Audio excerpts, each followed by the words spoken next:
Hey guys, welcome to the Asian Hustle Network podcast. My name is Brian. And my name is Maggie. And we interview Asian entrepreneurs around the world to amplify their voices and empower Asians to pursue their dreams and goals. We believe that each person has a message and a unique story from their entrepreneurial journey that they can share with all of us. Hi, everyone. Welcome to the Asian Hustle Network podcast. Today, we have a very special guest with us. His name is Philip Lam. Philip is the co-founder of FoundersHK, which is a nonprofit, a nonpartisan, and a Hong Kong, US-based organization. FoundersHK is a community where Hong Kong founders can get connected, get support from others, be mentored, and learn from each other. He's also the co-founder of NEX Team, Inc., which is a mobile AI company founded by second-time entrepreneurs. Philip, welcome to the show. Thank you for having me. Hey, Philip, we're so excited to have you on the show. And what you guys are working on with your current company is so cool. I just have to put it out there, you know? But before we dive deep into that, I want to hear more about your background and your experience. Did you grow up in the States? Did you grow up in Hong Kong? And how did you eventually make your way to sports? Yeah, sure. So I actually born and raised in Hong Kong and even finished my college degree there. I moved to the US around 12 years ago. Started, working in some technology company. I worked for Apple, worked for Microsoft, and 4 years ago, I quit Apple with a few colleagues and friends to start a company called NEX Team, which is we call ourselves a mobile AI company, but we started right with sport like basketball per se. I could dive deeper into that, or just give another brief, of the other organization you mentioned. I founded, last year-ish, actually right before COVID. I also started this organization called Founders Hong Kong with other friends and partner. Basically, to a point, as you said, to help out the Hong Kong startup community and bridge them with the Silicon Valley community. Wow, that's so cool to hear. And I'm curious everything you work on, to be honest. Okay. Yeah. So before that, just a point of reference. So you worked as a Apple engineer, an Apple manager, right? Right. At what moment throughout your entire software engineering career that you're like, you know what, I'm going to start a company? And what was that transition like? And what was that mindset like, transitioning over from a relatively high salary, Apple being engineering manager, to being a startup where your income is not necessarily guaranteed? What was that transition like? Yeah, I think that I can walk back a little bit to my childhood as well. If you're interested in my story, growing up in Hong Kong. So Hong Kong was a pretty good place, and I grew up in a actually middle lower class family. I would say, both my mom and dad, they aren't college grad. In fact, my mom have to come out to work after elementary school, kind of work for the family. Pretty grassroots. They both love me a lot, I would say, for sure, and help me a lot, supporting me a lot. But the education and culture and environment in Hong Kong, I think, even though it was a great city, but I would say, comparing to the US after I come here, I can tell, it's really more about, following rules, system, and, a lot of people sort of expect certain path, growing up, rather than, the mindset of, you should do whatever you like, or, you can do whatever you want to do. I don't remember getting that kind of mindset at all, when I grew up in Hong Kong. One turning point, which I think really shaped, my growth, or, my career path a lot, was when I was in college. So what happened is, in Hong Kong, even the college system is very inflexible. We have to pick a very specific major very early on in high school. I remember at that time, the major I picked was called information engineering. Typically people don't even know what that is, in high school. It was a cool, major at that time, right? Seems, very trendy. It was a little bit around, actually after the bust of .com. But, those things doesn't go across the Pacific Ocean that quick. Here, I remember that time here was like, every tech was bust, but Hong Kong is okay, still cool. I took that and I got it. I got in my first choice, which is supposed to be really good. But it turns out, I struggle a lot in the first year, and I know deep down in my heart, science, in particular, like pure math, was my passion. And I struggle a lot in the first year. I don't know what to do. Turns out, it's really, the desire of my heart to say, I really think at that time I have to try, studying math, like no matter what. I wanted to be a professor.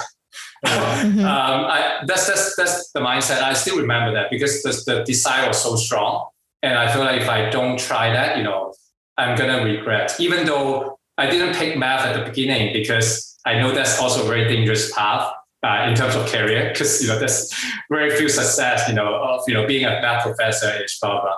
But long story short, because of that desire, what happened was I make a choice, or I all of a sudden have an inspiration to say, how about, so first of all, if I need to make a change, I cannot do it as easily as in the US. I have to apply in the second year, and, it's no guarantee, and I have to do it one more year to finish the degree. And at that time, I think in Hong Kong, it was a big thing. When we were young, we felt, I need one more year to finish school. It's like the end of the world. What I did was, I wanted to try it before I really confirm that passion or go that route. So I decided to, how about I go exchange in my second year, and give it a try in Canada or US or whatever school taught me. If I confirm that I like that passion, then I go back, I transfer. I still take one more year, but at least, I got more exposure to North America or somewhere, and I got confirmed on my passion. And I would say that process, first of all, is very tough because I got rejected 3 times by the exchange office. Wow. They said my English wasn't good. And I admit that at that time, they worry that I wouldn't be able to adapt to the life in the US. It turns out, I just grabbed a chance because I know a friend who got in one school, but turns out she dropped off. She doesn't want to go, and the university just looked for people urgently. So I took that opportunity, go to the office and kind of beg for them, and they finally let me go. So what happened was, I successfully exchanged in Canada in the second year. Really happy, excited, confirmed my passion. To be a math professor, and I go back to my Hong Kong college and change the major, and I graduated as a math major at that time. What happened in that journey? I think 2 things. One was, the exposure to North America was eye-opening to me. I have to admit that, that was the first time I took a flight. At that time. I was, definitely like a little bit of last generation to you guys. So, I didn't get a chance to even fly or travel that much. So it's a lot of new things to me, looking at how the US education system is, how more, wide open-minded, or I really felt like, people have a lot of freedom, like studying in US is kind of eye-opening for me. The second thing, I think I didn't quite realize at that time, but looking back from my path, I think the hustle of, getting through that and, like being able to succeed to pursue, my passion, actually kind of plant some seed in my mind to help me make a lot of these difficult changes along the way, because as I tell you, at that time, my thought is to be a professor. And turns out I go back to Hong Kong, do math. And then I graduated. I also applied for a school abroad to do a math degree. And that's why I come to the US. But very quickly, when I do a math PhD program in the first year, I noticed research not for me. I go into the tech industry. And then, again, like in Apple, I jump out to startup. I think that's the same mindset. It's always, some little, trigger in my heart telling me, okay, you're not at the right path. You have to make a change. And, a lot of these experiences, getting through it and knowing that as long as I follow the heart, the result typically is not too bad. Bottom line is I'm really living my life. I mean, like I know financially, to your point, like some of these other things may be not as good, but to me, like being able to live out my life day to day is really important. And I experienced that early on. That's why, I think that shaped all these decisions along the way. Yeah, it's definitely a lot to unpack right there. And I really admire like the fact that you went for it and pursued your passion. You felt like something wasn't right, So I feel like those type of people, those type of entrepreneurs are the ones that succeed, because to them, money's not important, but it's like time and opportunity to do it and seize the moment. It's more important than experience, Yeah, you would never look for money. If you look for money, you should not be an entrepreneur. The other thing I want to say is, just come back to Hong Kong, to your university that rejected your transfer, saying that you're going to US life. You guys did them wrong. No, that's okay. I actually go back a lot to share my experience. So, I love that. Yeah, I love that. I just like your resiliency too. And like you being born in Hong Kong and going back to the States, I'm sure that was extremely hard, just experiencing a culture shock as well, right? Yeah. And for our listeners, her family is also from Hong Kong. So immediately we found a connection between Philip and Maggie already, just talking through their experience in Hong Kong culture as well. Yeah. It's a little bit surprising to hear that, because I know Hong Kong, a lot of people speak English really well, so hats off to you. It's for you to sort of adapt from Hong Kong culture to American culture, and I want to talk about your company right now, because it's so cool. It's so relevant. Because at the time of this recording, the NBA draft just happened, right? Yesterday. So like your NEX team, like it's so cool, because you guys have connections to like the Josiah of Brooklyn Nets, like Mark Cuban, the owner of the Dallas Mavericks, and a lot of these really famous athletes have invested into your application, right? And starting your story about this guy who had a big dream from Hong Kong, coming here as a software engineer and became an engineering manager, to starting this company that is pretty much pop culture, right? How did you develop such a passion for sports, and particularly the NBA? And how does this whole thing come up together? I just want to start at the very beginning, because it's so cool to me. Yeah, I can talk about that too. So first of all, it's really a team effort. So I started the company together with 3 other friends and colleagues from Apple. We quit together, and they're all from Hong Kong too, by the way. So we are really like a Hong Kong team, and we started actually in both places at the same time. So we have 2 co-founders in the US and 2 co-founders in Hong Kong. We all worked for Apple before. On why we get to this idea, or the passion, I think that's really 2 things. One is like so the story was like we actually all work in Apple together for a few years. We're second-time entrepreneur. We always know, this thing, like creating something on ourselves is always in our blood. My partner, they sold their first company to Apple. That's how they got to actually the company in the first place. So that's already in our blood. The question is, what would get us excited to pursue this time? So that's 2 things. One is really, our strength and our passion in technology, because all of us are really engineering manager from Apple. So we have a pretty strong, I think technical founding team. People would say, oh, you're missing some of these other areas as a founding team, but we do feel like, the hardest people to get in Silicon is really like engineer, right? So I think we have a really good start. And when we brainstorm a lot of ideas at that time, the ideas that caught us attention or get us too excited are some idea with core technology. So at that time, computer vision, because I think we haven't explained a lot about the product, but the product is about using your phone camera and the AI machine learning on the phone itself to understand a lot of your basketball moves, including shooting, providing some ball handling training through the camera to you. So at that time, 4 years ago, computer vision technology on a phone was pretty new. It was really premature. And we looked at a few of these technology. This one got us really excited. And the second thing, really obvious is basketball. I mean, me and my partner, pick up basketball all the time in Apple. Like we play regularly every week.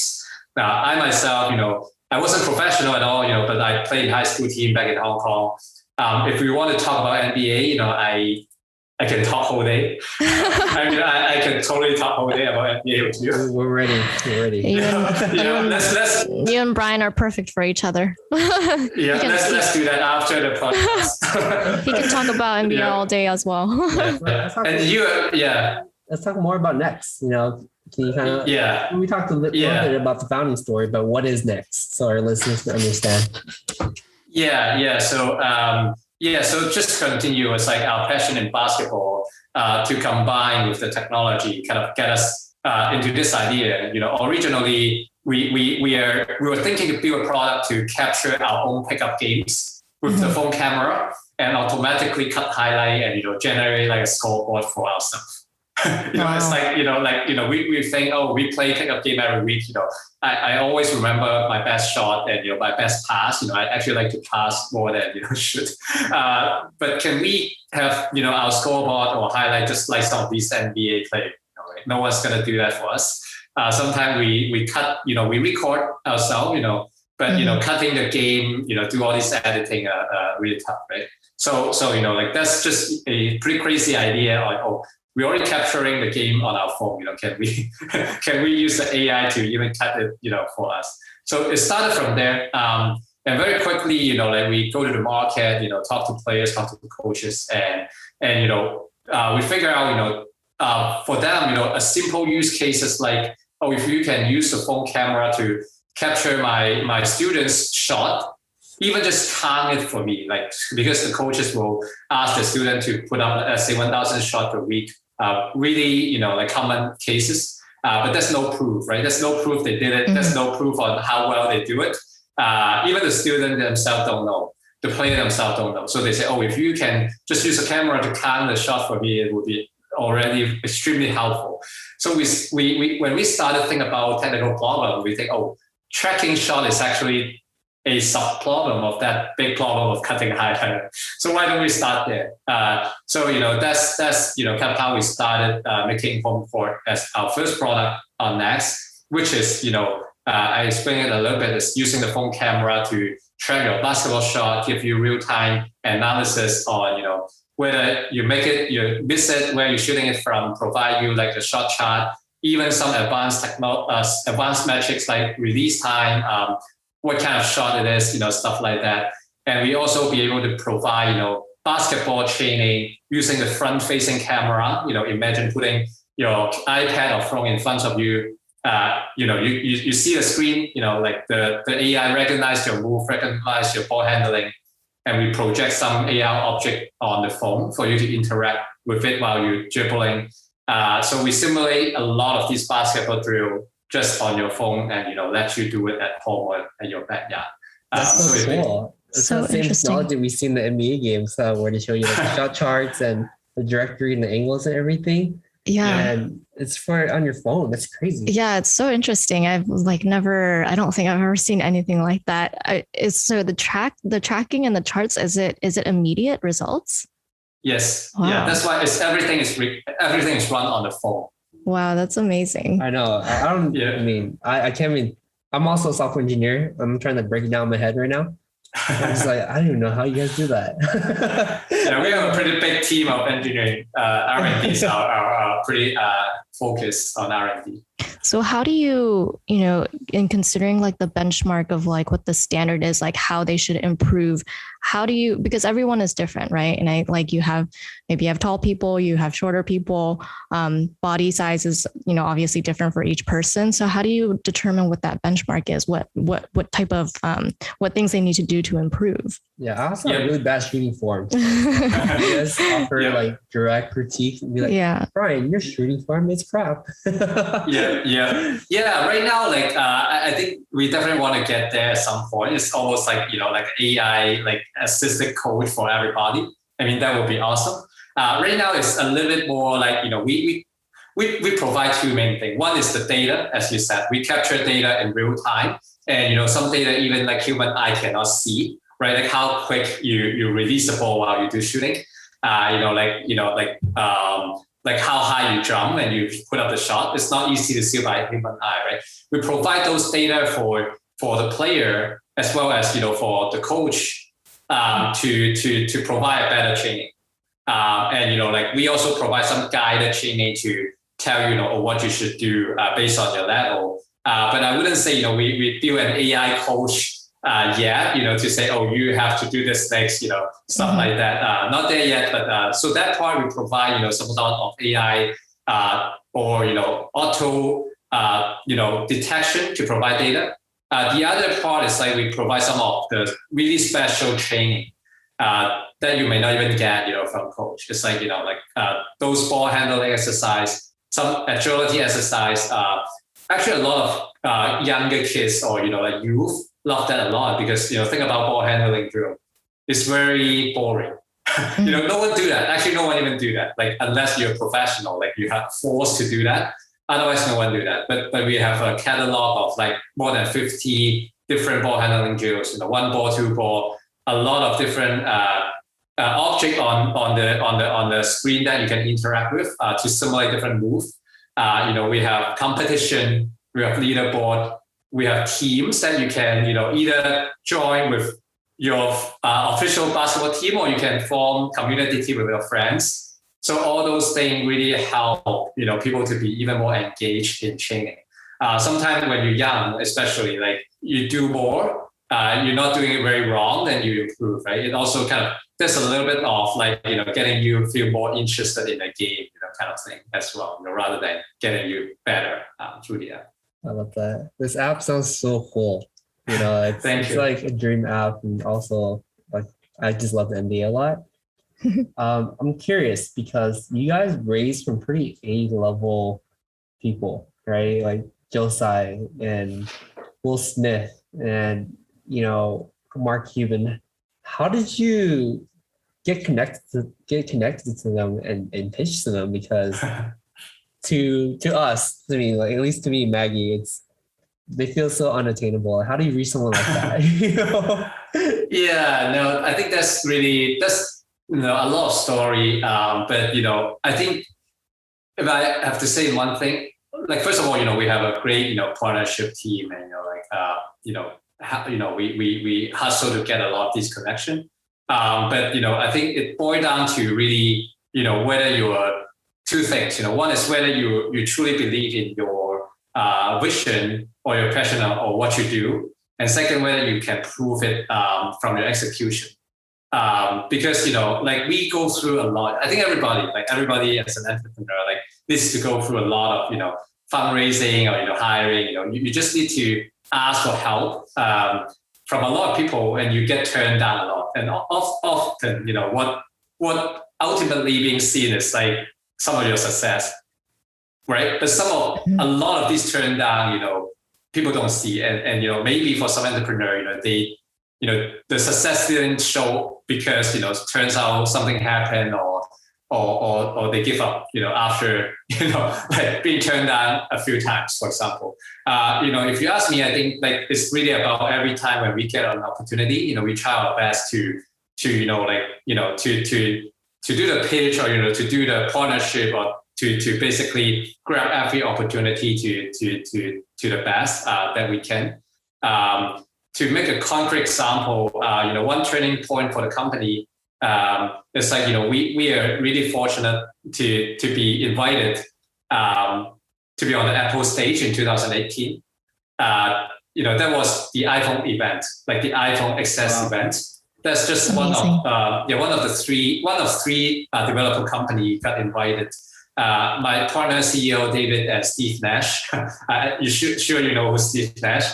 Yep. Actually, present our product And that's one of the big moments, because, like after that, all of a sudden, we kind of, the whole world know, oh, there's this NEX team doing this really cool basketball application, right? Like all these related parties see that, right? Like Adidas, Nike, NBA, like they all of a sudden, other than they see that, like they also feel confident because Apple doesn't randomly pick anyone on their most important event, right? But the more important thing is how do we get there? It's not like randomly you can get picked by Apple, right? I couldn't tell a lot on the process because it's all Apple's secret. But I think the only thing I have to tell you is it's harder than getting some A grade investor to invest in you. Like the process of being able to get on Apple's stage is crazy. I think basically the idea is like they would get the best app or the best developer to be able to demonstrate the next generation of technology. So that's a very serious selection process. We try our best. We did fail. It's not the first time, and turns out we got this opportunity. So I think that's one of the turning point.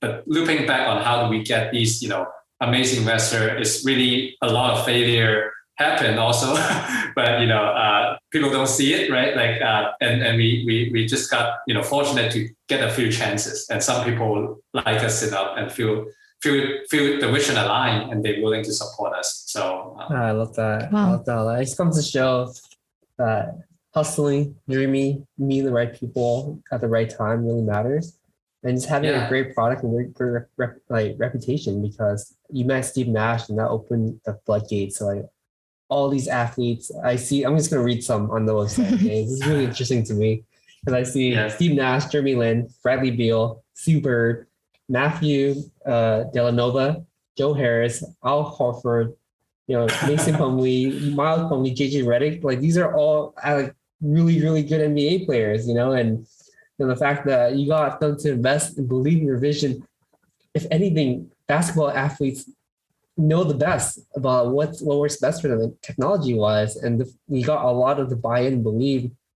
It just speaks volume to your passion and the technology that your team has created. Yeah, it's really like I do have to emphasize it's a team effort. We have a great partnership team, and to your point, like going down is like the whole team execute and try our best to grab every opportunity. So we can get some. I love that, and I love that a lot. Yeah, absolutely. I mean, being on Apple's stage, that is such a huge, huge feat. And it just speaks volumes to like the amount of work that you had to go through. And no one sees that. Like you said, Philip, like no one sees the hard work and the sweat and tears that we have to put into it. They only see the success, right? Yeah. I do want to, you did mention like you went through failures. And I think a lot of us as entrepreneurs, we have to go through failures, right? I do want to talk about that. You don't have to go into specifics, but I want to know, like, how did you grow from it? What was going through your mindset at that time? And what did that failure teach you? Yeah, I mean, like, there's a lot, right? Like, but one thing I learned, like, I learned a lot through the past few years of this entrepreneurship journey, but even got back to my first story about being rejected a few times from that exchange office. It's almost like, you wouldn't even, one of the mindsets that you wouldn't even categorize that as failure, until you give up, right? Like, some of these are rejections, some of these are like, maybe setback, or, it might not be, the result may not be what you're looking for. But it's like, how do you define failure?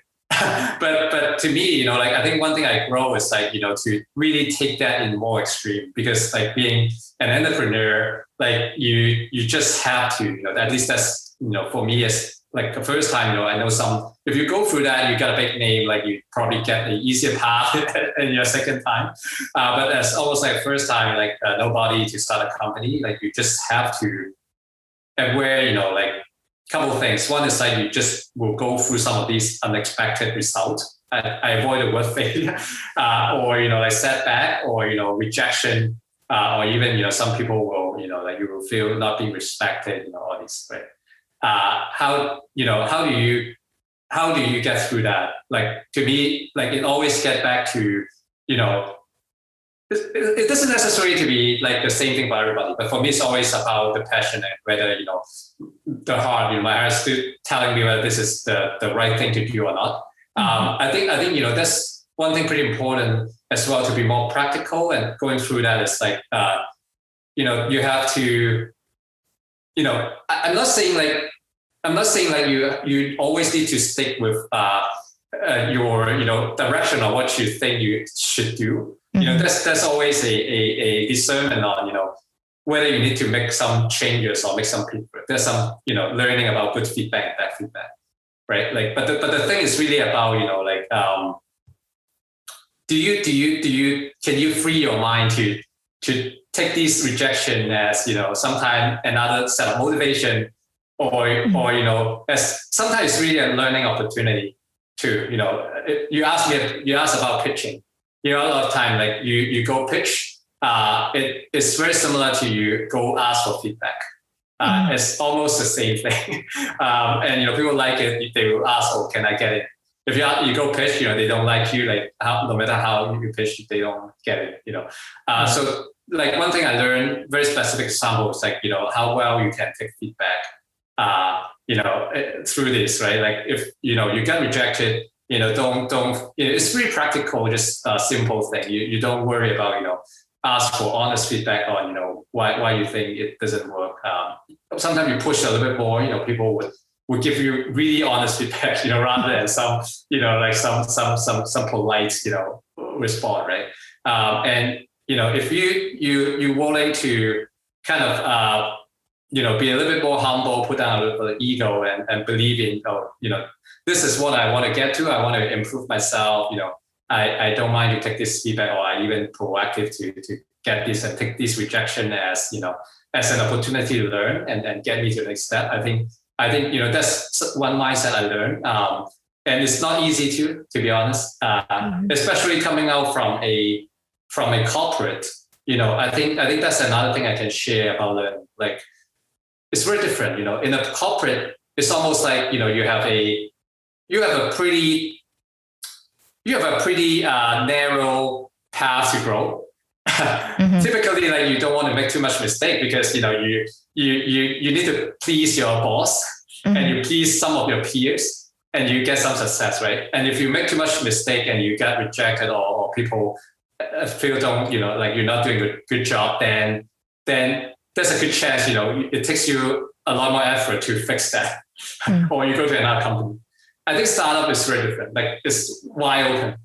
There's just a whole world for you to explore and find the people who want to help you. So you try your best. You make some mistake in the first couple of pitch. You learn from it. You ask for feedback. It's okay. There's 200 investors out there, right? I get better next time. And if you do that, like, I think if you can articulate your passion and vision well, and you demonstrate it with your execution, there's a good chance you'll find some supporter that's willing to support you, and you go from there, right? Like, you keep going, you go from there, and you get a chance to find bigger supporter, better people. That's just kind of the mindset I learned. I like that a lot. Yeah, if you ever need support, Philip, you can always come to Asian Hustle Network. We're here to support you. Thank you so much. Yeah, that's awesome. Yeah, I honestly, I love what you guys do too. Obviously, the other thing I do was a little bit similar to what you do, but in a smaller kind of community. Yeah. I mean, your entire feedback and your mindset, it's really clear to us to see how successful you guys have been so far for you and your team. I love the fact that every time we refer to your company, you always like, the credit goes to my team. That's a great quality of any leader that we see in the podcast. So I really appreciate that as well. So I'm kind of curious too, like, what is next for NEX? Yeah, I see. Yeah, that's a good question. To be honest, yeah, actually, the interesting thing is, like, we start with the NEX. The name of NEX is also a little bit related. So if you guys know, like, one of the company that Steve Jobs, after he was left Apple the first time, he created this NEX company. we inspired by that, and we also, because at that time when we quit Apple, we really quit Apple before having any idea. So that's the question of what's next in our mind. And we say, we treasure team a lot too. So that's why the company name called NEX Team. And that's how it comes up. But anyway, back to your question. In fact, we talk a lot about home court, but very recently we already launched another product called Active Arcade, which have some similarity of home court, but it's an expansion of what we can do to the sport athlete, or even in the health and fitness kind of world. We're doing something that expand what we are capable of, to kind of revolutionize on basketball to a bigger scope. So Active Arcade is, we take some of these inspiration from home court, right? I told you some of these like chaining drill that you can interact with the front-facing camera. Some of these requires basketball. Some of these is agility, like you just move left and right to knock out a cone, for example. You go like jumping out of a virtual hurdle, left and right. That was some of these training, like interactive AR training on the phone we provide on home court. What happened is, we got inspired that during COVID last year, a lot of people who don't play basketball actually use home court or hack home court to do those kind of things for their own good. Be it, we saw a lot of soccer players to hack our basketball drill to train the soccer. We see even like family, like doing these at home exercise with kids. Like they don't need a ball. There's some of these exercises that everybody can do just with a phone at home in your backyard, right? Like really accessible. We always know that, one day we would expand to other sport. But, COVID and, this situation just really speed that up because we see a strong market pull from that. So we can take the opportunity to expand the product to another, we speed it up to another product to target another broader audience. We call it Active Arcade. So from the name, you kind of can get a sense of what that is. Like basically, you can think of it as like a series of, we call it motion game, AR motion game that everybody can do at home. You can think of it a little bit like, Peloton, or a little bit like Switch, Ring Fit, but it's a lot more accessible and even a lot more fun than something Rings Fit, because our camera can let you see yourself. You can see your whole family on how to do that. Kids really love it. It's easier to set up. So, like basically this is one thing that we're working on right now. Is we just launched it actually a couple months ago.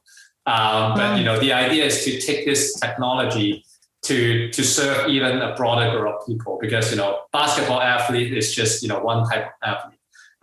It naturally fit people who play basketball, but we also see the gap of honestly the world, especially the younger generation become more and more inactive because of these other mobile game, right, and TV game. Not saying they're not good, not all of them are not good, but people, like kids, just spend all the time in those video games. We are offering another option for kids and family, it's really like a video game, but a more healthy video game that you can play anywhere, anytime, as long as you have a phone. So this is, this is something we're working on right now. I love how big you guys are thinking. And I love the fact that you're bringing this technology that essentially is meant for pro players to the everyday consumer. And I like the fact that you guys are penetrating the health and fitness industry as well, because I feel like there needs to be more activity there than just Peloton and some other apps, right? And I really like how low cost this is too, because naturally I'm a very cheap person. That's our goal. Like bringing it to everybody, like making it accessible to everybody. That's truly our goal. Yeah, I love that. I love it. I mean, so amazing. I think definitely there is a market there, because throughout the whole pandemic, a lot of people were trying to work out at home. And now that we're going back to normalcy, a lot of people are still working out at home, now that they got the routine down. So it's just amazing what you're doing. And like, personally, like I love that you guys are, like Brian said, just expanding and reaching out to the general audience who want to, become more into fitness, because I don't play basketball, but I would like love something similar to active arcade in my own sport that I'm interested in. So that's give it amazing. a try. Yeah. Just the way you talk, right, about your next vision and what you guys want to do, it gets me so pumped. I think everything. And it's just the way you've been carrying the entire podcast and your story. It's like you can feel your enthusiasm throughout the entire podcast. And for most founders, they lose their passion halfway through because it gets hard. But for you, I feel like you continuously focus on passion and focus on the things that make you happy and grind forward. So hats off to that, man. So we do have one final question for you. And that question is, what advice would you have to a second-time founder that's looking to start their second venture? Because that's a question that we typically never ask, because we always ask about early entrepreneurs. What about second-time entrepreneurs?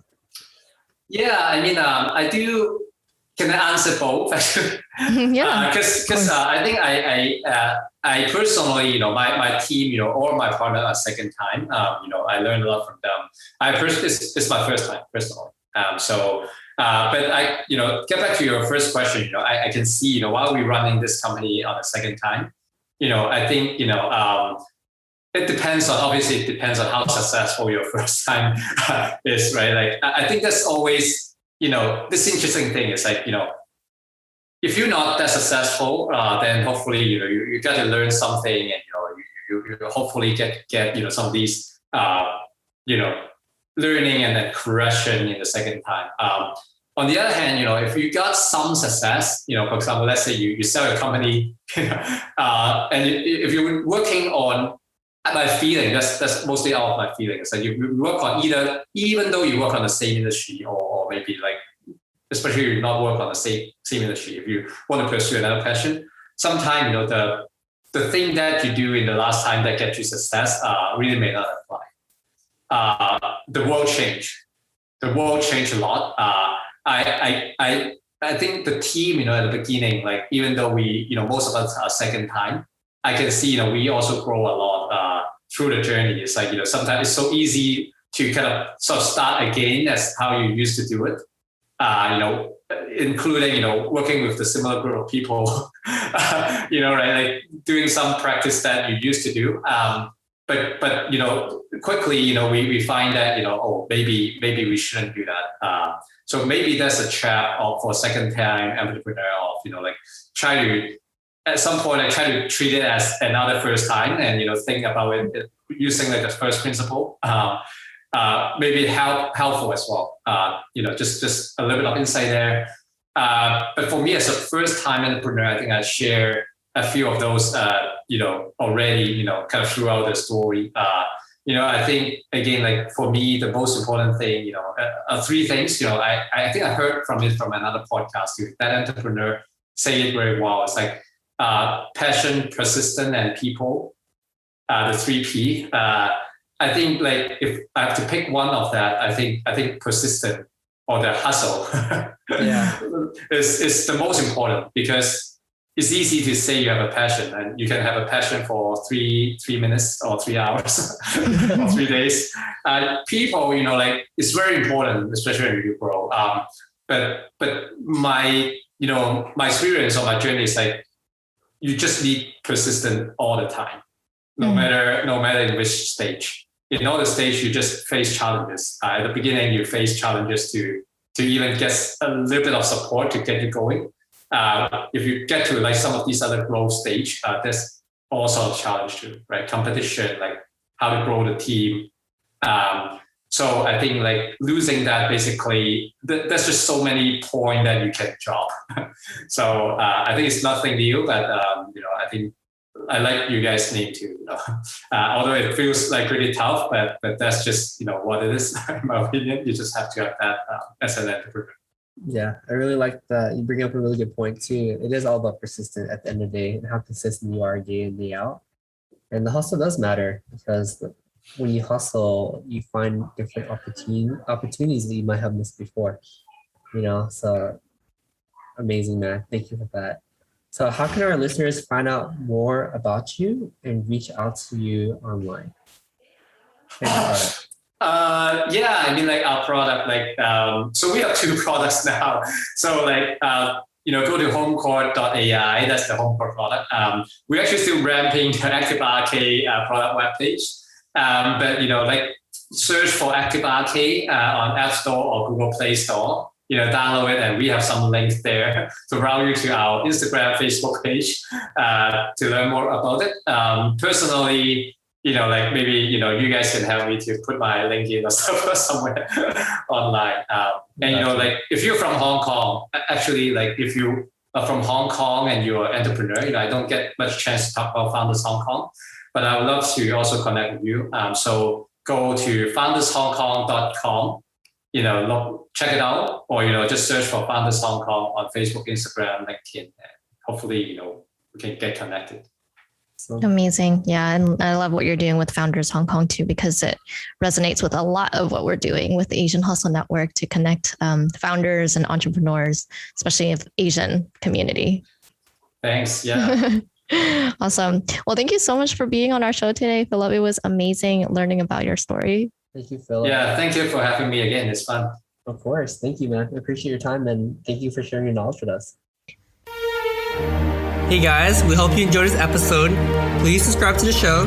We would like to get to the top 10 on iTunes, so be sure to leave us a 5-star review. We release an episode every single Wednesday, so stay tuned. Thank you guys so much.